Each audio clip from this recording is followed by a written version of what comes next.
What's the meaning of civil servant?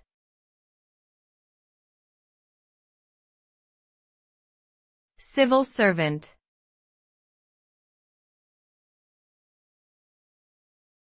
Civil servant.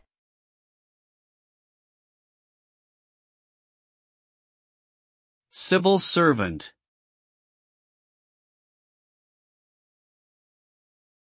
Civil servant.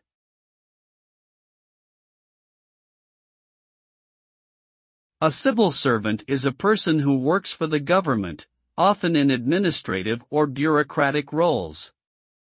In some countries, civil servants are employed directly by the government, while in others they may be employed by independent bodies or agencies, but still work for the government. Civil servants are typically responsible for implementing government policies and carrying out the day-to-day operations of government departments.